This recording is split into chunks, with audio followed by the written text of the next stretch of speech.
Okay, so I want to jump in here with something that I kind of hope should go without really saying. Doing archery with your eyes closed is not the safest way to do archery.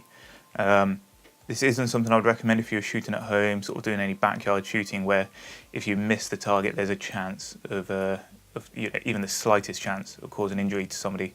When I do this technique, it's on the range, it's only experienced archers on the range, and there's normally a coach there as well who's keeping an eye out on stuff.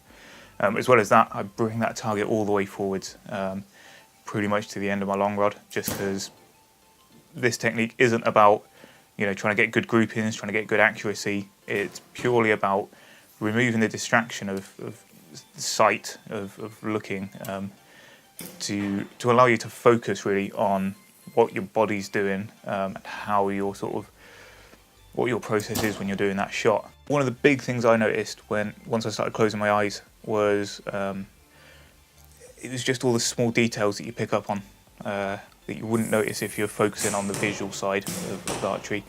Little things like I'd be pinching the grip with my thumb and finger, or I'll be twisting my hand slightly on release, things that I'd never noticed before, but with my eyes closed it kind of stood out a lot more, because you're kind of forced to think about that sort of stuff. The other big thing I noticed was once I then went back to shooting with my eyes open, I was coming up into that anchor position so much quicker, so much smoother, because it almost become like a muscle memory thing. And I was coming up, getting into that position nice and quickly, and then focusing on my aiming, and that has definitely helped shorten my shot process, and the fact that I'm not holding for as long. I'm coming up onto that target, I'm feeling comfortable.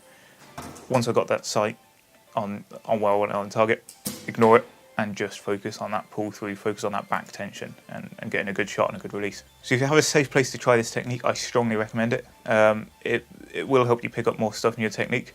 If you have tried it and you've noticed sort of the things that it's picked up that's helped you with your technique and with your form, leave a comment below. I'd love to hear sort of how it's sort of worked for other people.